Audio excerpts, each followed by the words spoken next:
여러분, 혹시 당뇨 진단 받으시고 나서 과일은 아예 입에도 안 대시는 건 아니신가요? 저는 내분비내과를 운영하고 있는 이진호입니다. 지난 28년 동안 당뇨 환자분들만 전문적으로 진료해 왔는데요. 오늘 제가 여러분께 꼭 말씀드리고 싶은 게 있습니다. 심지어 어떤 환자분은 제게 이렇게 말씀하셨어요. 원장님, 저 바나나 한 개 먹었다가 혈당이 200 넘어가는 바람에 정말 놀랐어요. 이제 과일은 쳐다도 안 봅니다. 그런데 제가 자세히 여쭤봤더니 그분이 바나나를 3개나 드셨더라고요. 게다가 식후 바로 드셨고요. 당연히 혈당이 오를 수밖에 없죠. 오늘 이 영상 끝까지 보시면 여러분은 당뇨가 있어도 안심하고 즐길 수 있는 과일이 무엇인지 정확하게 알게 되실 겁니다. 그리고 왜 어떤 과일은 괜찮고 어떤 과일은 피해야 하는지 그 과학적 원리까지 명확하게 이해하시게 될 거예요. 특히 오늘 제가 말씀드릴 마지막 과일 하나는 많은 당뇨 환자분들이 오해하고 계시는 과일인데요. 사실은 가장 안전하게 드실 수 있는 과일입니다. 이거 하나만 알아도 여러분의 혈당 관리가 훨씬 수월해질 거예요. 그리고 중간중간에 제가 실제 환자 사례들도 함께 말씀드릴 테니까 끝까지 집중해 주시면 감사하겠습니다. 자, 그럼 본격적으로 시작해 볼까요? 먼저 여러분께 간단한 퀴즈 하나 드리겠습니다. 감자와 고구마 중에서 어느 것이 더 달까요? 당연히 고구마죠. 고구마가 훨씬 달달하잖아요. 그럼 고구마가 혈당을 더 빨리 올릴까요? 아마 대부분 그렇다고 대답하실 겁니다. 더 달면 당연히 혈당도 빨리 오를 거라고 생각하시니까요. 그런데 놀랍게도 답은 아니다입니다. 이게 바로 오늘 제가 여러분께 첫 번째로 꼭 알려드리고 싶은 핵심입니다. 단맛과 혈당 상승은 전혀 별개의 문제라는 거예요. 28년 동안 당뇨 환자분들을 진료하면서 제가 가장 안타까웠던 부분이 바로 이겁니다. 많은 분들이 단맛만 보고 음식을 판단하신다는 거죠. 저희 병원에 오시는 환자분들 중에서도 원장님 저 단 거 하나도 안 먹는데 왜 혈당이 안 떨어져요? 하시는 분들이 정말 많아요. 자세히 물어보면 흰쌀밥을 하루 3끼 드시고 계시더라고요. 쌀밥이 달지는 않지만 혈당은 엄청 빨리 올립니다. 반대로 고구마는 달지만 혈당은 천천히 올리고요. 이 차이를 이해하시려면 2가지 개념을 아셔야 합니다. 바로 당화지수와 당부하지수예요. 먼저 당화지수부터 말씀드릴게요. 당화지수라는 건 같은 양의 탄수화물을 먹었을 때 얼마나 빨리 혈당을 올리느냐 하는 겁니다. 포도당 50g을 먹고 2시간 뒤 나오는 혈당 수치를 100으로 놓고 다른 음식들을 상대적으로 비교하는 거죠. 저는 환자분들께 이렇게 설명을 드려요. 포도당을 먹는 게 100점이라면 다른 음식들은 몇 점짜리 속도로 혈당을 올리느냐 이렇게요. 그럼 아까 말씀드린 감자와 고구마로 돌아가 볼까요? 감자의 당화지수는 85에서 95 정도입니다. 거의 포도당을 먹는 것과 비슷한 수준이에요. 혈당이 빠르게 올라간다는 얘기입니다. 그런데 고구마는 당화지수가 55에서 65 정도입니다. 감자보다 훨씬 낮죠. 제 환자분 중에 이영호 씨라는 분이 계세요. 73세 남성분이신데 당뇨 진단 받으시고 20년 가까이 되셨어요. 이분이 처음 저희 병원에 오셨을 때 원장님 저는 감자를 정말 좋아하는데 당뇨 때문에 참고 있어요. 대신 고구마는 먹어도 되죠? 라고 물으셨어요. 그런데 알고 보니 이분이 고구마가 더 달아서 고구마도 안 드시고 계셨던 거예요. 완전히 반대로 알고 계셨던 거죠. 제가 설명을 드렸더니 정말 놀라워 하시더라고요. 그럼 제가 20년 동안 잘못 알고 있었네요 하시면서요. 고구마가 훨씬 더 달지만 혈당은 감자보다 훨씬 천천히 올라간다는 겁니다. 이게 바로 당뇨 환자분들이 꼭 아셔야 할 첫 번째 지식입니다. 그런데 여기서 끝이 아닙니다. 당부하지수라는 것도 함께 봐야 해요. 당부하지수는 실제로 그 음식에 들어있는 칼로리를 말하는 겁니다. 똑같은 100g을 먹었을 때 고구마는 128칼로리인데 감자는 60칼로리 정도입니다. 감자가 당화지수는 높지만 당부하지수는 낮다는 거죠. 그러니까 당화지수만 봐도 안 되고 당부하지수만 봐도 안 됩니다. 둘 다 함께 고려해야 한다는 게 제가 오늘 첫 번째로 강조하고 싶은 내용입니다. 단기적으로는 당화지수가 중요하고 장기적으로는 당부하지수도 중요해요. 칼로리를 다 소비하지 못하면 결국 살이 찌고 그게 계속되면 당뇨가 더 악화되니까요. 여러분 잠깐만요. 여기서 정말 중요한 얘기를 하나 더 드려야겠어요. 많은 분들이 혈당 자체를 건강해적으로 생각하시는데 이건 완전히 잘못된 생각입니다. 저는 환자분들께 이렇게 말씀드려요. 혈당은 생명의 근원입니다. 혈당이 적절하게 유지되지 않으면 위험합니다. 혈당이 낮은 게 무조건 좋다고 생각하시는데 생각해 보세요. 혈액 속에 있는 당이 뇌로 가고 근육으로 가야 우리가 활동할 수 있는 거 아닙니까? 에너지원이에요. 제 환자분 중에 한 분은 혈당이 조금만 올라가도 너무 불안해 하셔서 식사량을 극단적으로 줄이신 거예요. 그러다가 저혈당으로 쓰러지셔서 응급실에 실려가셨습니다. 혈당이 너무 낮아도 위험해요. 뇌가 포도당을 못 받으면 의식을 잃을 수 있거든요. 그럼 왜 당뇨가 문제가 되느냐? 수십 년간의 연구 결과를 보면 고혈당 상태가 오래 지속되면 혈관이 손상된다는 겁니다. 혈당 수치 자체보다는 오랜 기간 고혈당 상태가 지속되면서 혈관이 손상되는 게 문제인 거죠. 당뇨의 3대 합병증 아시죠? 콩팥이 망가지는 당뇨병성 신증, 눈이 안 보이는 당뇨병성 망막증, 그리고 뇌졸중이나 심근경색 같은 심혈관 질환. 이게 다 혈관 질환입니다. 당뇨가 10년, 20년, 30년 지속되면 산화 스트레스를 받으면서 혈관이 서서히 망가지는 거예요. 심장에 피를 공급하는 관상동맥이 막히면 심근경색이 오고 뇌동맥이 막히면 뇌졸중이 오는 겁니다. 콩팥은 혈관 덩어리잖아요. 사구체 혈관이 다 막히면 노폐물을 걸을 수가 없어요. 그게 당뇨병성 심부전입니다. 망막도 마찬가지예요. 눈 뒤쪽 망막에 있는 미세혈관들이 다 막히면 시각신호가 뇌로 전달이 안 되죠. 그게 실명으로 이어지는 겁니다. 그런데 여기서 제가 여러분께 정말 희망적인 소식을 하나 드리겠습니다. 만약에 혈당이 좀 높더라도 비타민C를 충분히 드시면 산화 손상을 줄이는 데 도움이 된다는 연구 결과들이 있습니다.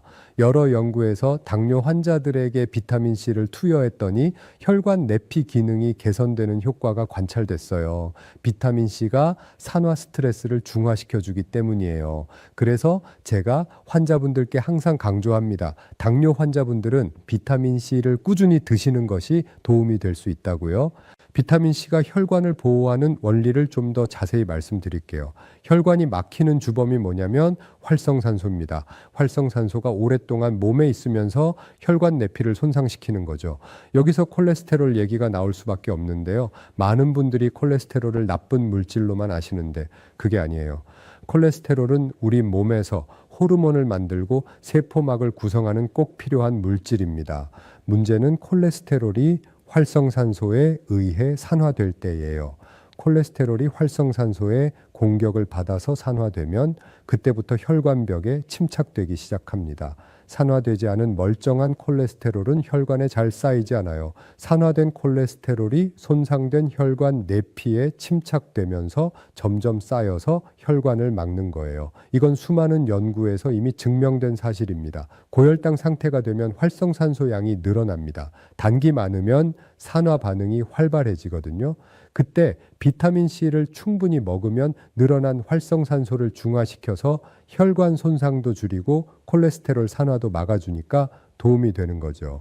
실제로 제 환자분 중에 정미숙 씨라는 분이 계세요. 68세 여성분이신데 당뇨 진단 받으신 지 15년 되셨어요. 당화혈 색소가 8.5 정도로 관리가 잘 안 되셨던 분이에요.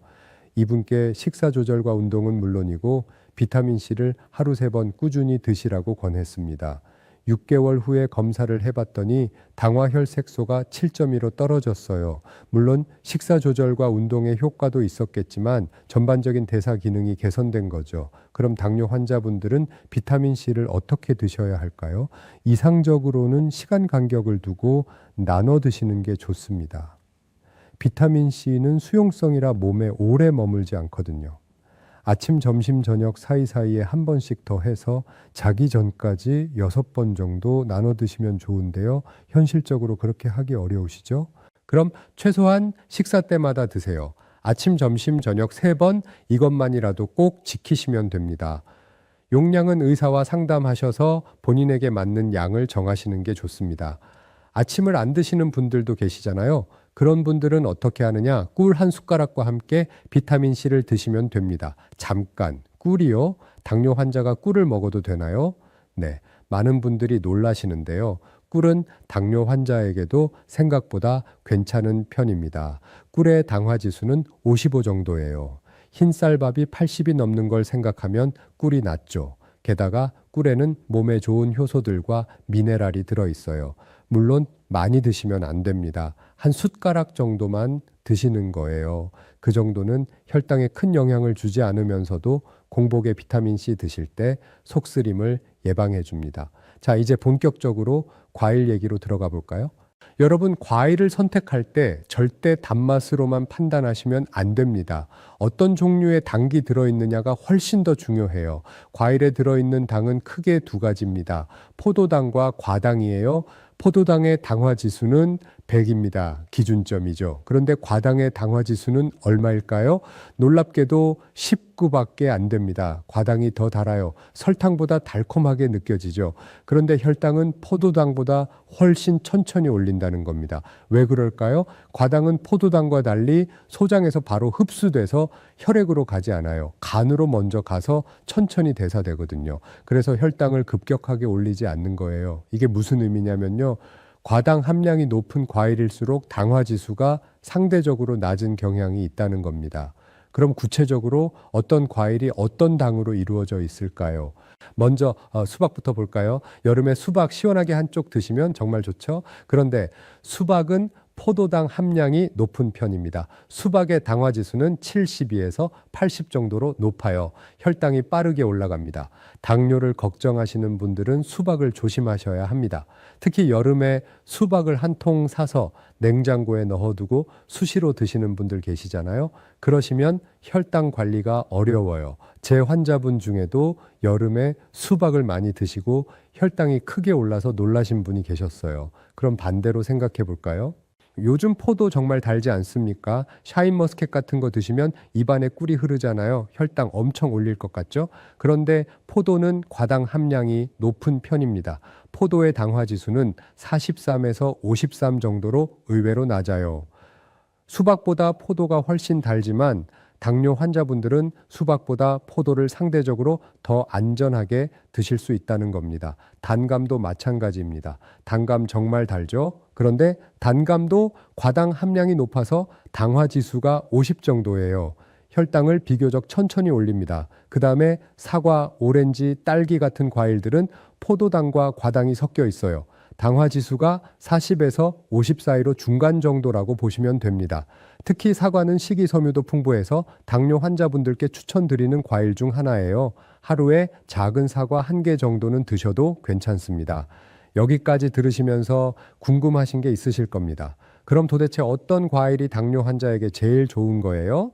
제가 지금부터 말씀드리는 이 과일 정말 주목해 주세요. 당화 지수가 낮으면서도 영양가가 풍부한 과일은 바로 바나나입니다. 바나나요? 바나나가 달잖아요. 게다가 탄수화물 덩어리 아닌가요? 맞습니다. 바나나 달아요. 그리고 탄수화물도 많아요.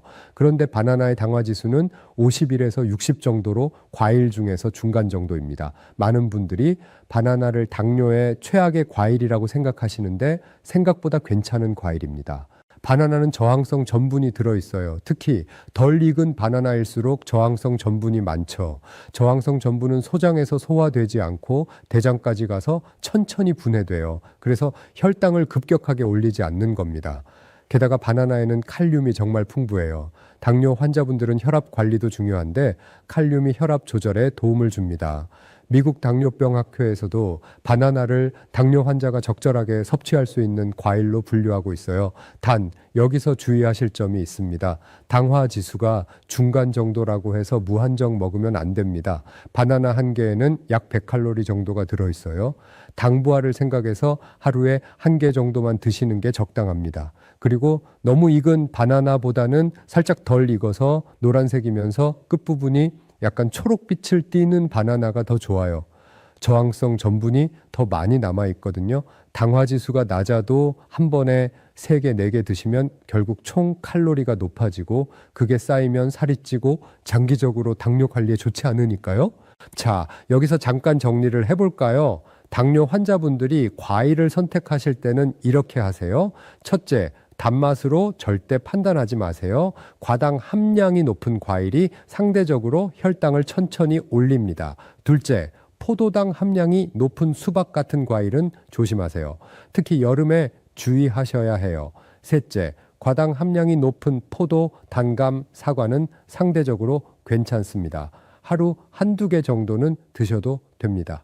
넷째, 영양가 높은 과일로 바나나가 있습니다. 하루 한 개 정도 드세요. 너무 익은 것보다 살짝 덜 익은 걸로 선택하시고요. 다섯째, 아무리 당화 지수가 낮은 과일이라도 과식은 절대 금물입니다. 총 칼로리를 항상 생각하세요. 여섯째, 과일은 가능하면 식후가 아니라 식간에 드세요. 식후에 바로 드시면 식사로 이미 올라간 혈당에 과일 당까지 더해져서 혈당이 더 높이 올라갈 수 있어요. 일곱째, 과일 주스는 권장하지 않습니다. 주스로 만들면 식이섬유가 줄어들고 단기 빠르게 흡수돼서 혈당이 급격하게 올라가요. 반드시 생과일 그대로 드세요.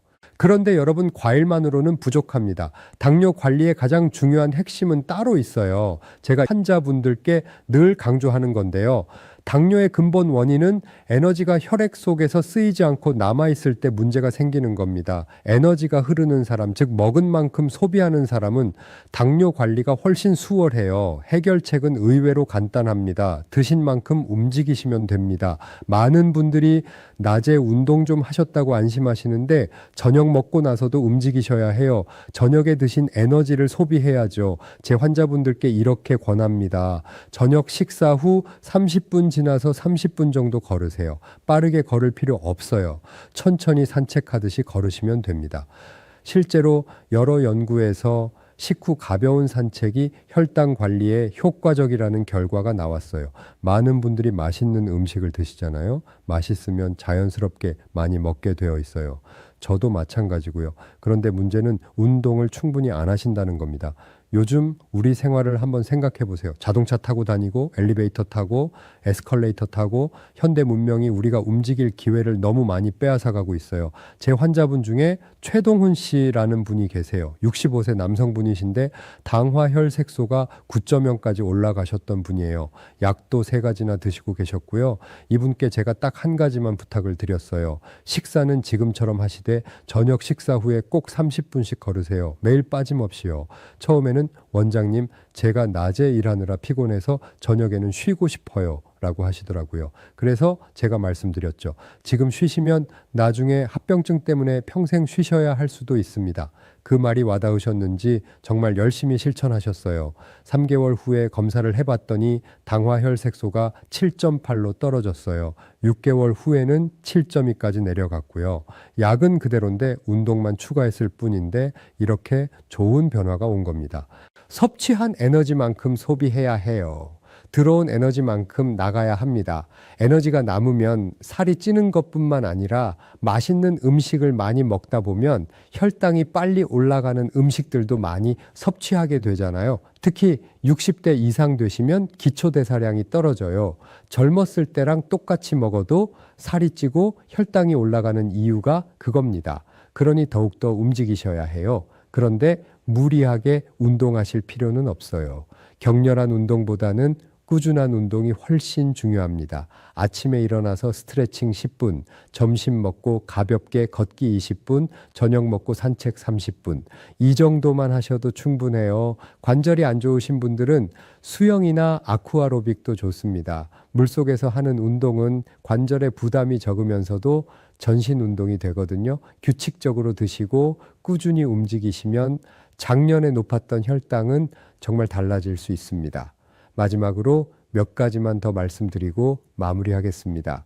당뇨 환자분들 정기적인 검사 꼭 하세요. 혈당 수치만 보지 마시고 혈관 건강도 함께 체크하셔야 합니다. 3개월마다 당화혈색소 검사하시고 1년에 한 번은 혈관 검사, 신장 기능 검사, 안과 검사 꼭 받으세요. 특히 안과 검사가 중요해요. 당뇨병성 망막증은 초기에는 증상이 없다가 나중에 갑자기 시력을 잃을 수 있거든요. 1년에 한 번 안과 검진 받으시면 조기에 발견해서 치료할 수 있습니다. 신장 기능도 마찬가지예요. 소변 검사로 간단하게 체크할 수 있으니까 정기적으로 받으세요. 그리고 발 관리도 정말 중요합니다. 당뇨가 오래되면 신경병증이 와서 발에 상처가 나도 잘 못 느끼는 경우가 많아요. 매일 저녁 발을 깨끗이 씻으시고 상처가 없는지 확인하세요. 작은 상처라도 방치하면 큰 문제로 이어질 수 있습니다. 발에 상처가 생기면 바로 병원에 오세요. 또 하나, 스트레스 관리도 중요해요. 스트레스를 받으면 코르티솔이라는 호르몬이 분비되는데 이 호르몬이 혈당을 올립니다. 제 환자분 중에도 평소에 혈당이 잘 관리되다가 스트레스 받는 일이 생기면 갑자기 혈당이 올라가는 분들이 많아요. 명상이나 요가, 취미 활동 같은 걸로 스트레스를 잘 풀어주세요. 좋아하는 음악 듣는 것도 좋고 친구들 만나서 수다 떠는 것도 좋습니다. 수면도 정말 중요합니다. 잠을 제대로 못 자면 인슐린 저항성이 높아져요. 하루 7시간 정도는 푹 주무셔야 해요. 잠들기 2시간 전에는 음식 드시지 마시고 침실을 어둡고 시원하게 유지하세요. 자기 전에 스마트폰 보는 것도 수면에 방해가 되니까 자제하시고요. 그리고 금연은 필수입니다. 담배는 혈관을 손상시키고 당뇨 합병증을 훨씬 빨리 진행시켜요. 아직도 담배 피우시는 분들 계시면 지금 당장 끊으세요. 술도 조심하셔야 해요. 술은 혈당을 불규칙하게 만들어요. 마실 때는 혈당이 올라갔다가 몇 시간 후에 갑자기 저혈당이 올 수 있거든요. 특히 인슐린 주사 맞으시는 분들은 더욱 조심하셔야 합니다. 물은 충분히 드세요. 하루 1.5리터에서 2리터 정도. 물을 충분히 마시면 혈액순환도 좋아지고 신장 기능 유지에도 도움이 됩니다. 식사는 규칙적으로 하세요. 거르지 마시고 하루 3끼 정해진 시간에 드시는 게 혈당 관리에 훨씬 좋아요. 특히 아침 식사가 중요합니다. 아침을 거르면 점심에 과식하게 되고 혈당이 급격하게 오를 수 있어요. 탄수화물은 통곡물로 드세요. 흰쌀밥보다는 현미밥, 흰빵보다는 통밀빵이 훨씬 좋습니다. 식이섬유가 많아서 혈당을 천천히 올리거든요. 단백질도 충분히 섭취하세요. 생선, 두부, 콩, 달걀, 살코기 같은 거요. 단백질은 포만감도 주고 근육량 유지에도 도움이 됩니다. 채소는 매 끼니마다 충분히 드세요. 특히 녹색 채소가 좋아요. 식이섬유와 비타민이 풍부해서 혈당 관리에 도움이 되고 혈관 건강에도 좋습니다. 견과류도 좋습니다. 아몬드, 호두 같은 견과류는 좋은 지방이 많아서 혈관 건강에 도움이 돼요. 하루 한 줌 정도 드시면 좋습니다.